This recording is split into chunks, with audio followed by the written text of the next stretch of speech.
I now give the floor to the delegate of Nepal, and I invite the delegate of Costa Rica to come to the rostrum. Namaskar. Nepal condemns the recent attack of terrorism at a concert in Manchester, and while extending our sympathies and condolences to the victims and their families, we express our solidarity with the government of the United Kingdom. Respected President, Excellencies, Director General Dr. Chan, distinguished delegates, ladies and gentlemen, I would like to take this opportunity to recognize Director General Dr. Chan's 10 years of distinguished service and their contribution in improving global health.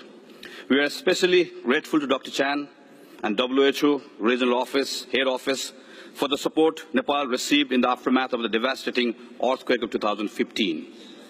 I also take this opportunity to welcome and congratulate Dr. Tedros as the new Director General. I am confident that the vision Dr. Tedros carries for the WHO will greatly benefit the humanity. I wish him all the success for his tenure. Respected President, confronted with the emergence and re-emergence of many diseases and health challenges in our time, we have taken meaningful initiatives in international health partnerships and charting the course of global health diplomacy. No longer is health an issue of a single nation state. No longer is health confined to delivering health care only. If harnessed effectively through partnerships, positive health outcomes can foster economic progress and promote peace and stability. However, respected President, things are yet to move beyond rhetoric.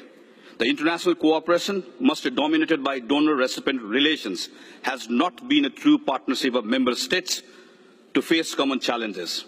We have been talking about South-South cooperation, but still not able to harness its true potential. Despite many past discourses on multi-sector action and health in all policies, we have not been effective to inculcate the importance of health into the core business of other sectors. Respected President, WHO will have to play a crucial role to address these practical gaps. While recognizing that ministries of health remain key partners for WHO, it needs to go beyond its customary role of facilitating health agenda to regional offices among ministries of health and start constructive engagement to muster political will through forums like ASEAN, SAARC, or African Union. At national level, WHO can play a catalytic role to instill the idea among the political leaderships, like finance ministers, foreign ministers, ministers of internal affairs, etc., that resources incurred on health are investments, not expenses, and that health ministries are not the sole custodian of the health sector. Respected President, in Nepal, 67% of out-of-the-pocket spending on health is for drugs and medical commodities.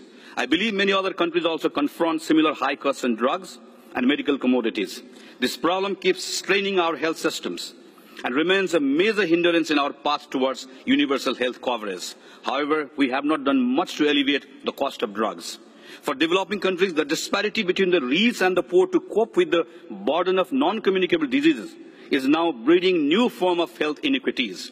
It is therefore obligatory for us to strengthen primary health care by striking a right balance between investing in community-based approaches and facility-based care, and ensuring linkages between communities and health institutions. Respected President, for countries like ours, meeting the health-related goals and targets of Agenda 2030 for sustainable development means fulfilling the pledge of leaving no one behind. Together, we must break down the barriers that prevent millions around the world to have equitable access to quality health care. For this, we must challenge our conventional thinking and customary ways of doing business. We must explore new avenues of partnerships. We must also walk the talk. Respected President, this is where I believe the new leadership of the WHO will have a crucial role to play. Respected President, in the same manner that we started to mainstream gender in 1990, the dividends of which we are reaping now, it is high time for the movement to mainstream health in global development agenda to tackle poverty and promote freedom and democracy. To conclude, let me quote the words of Henry Frederick Amiel, a 19th century Swiss philosopher and a native of this city. In health, there is freedom. Health is first of all liberties.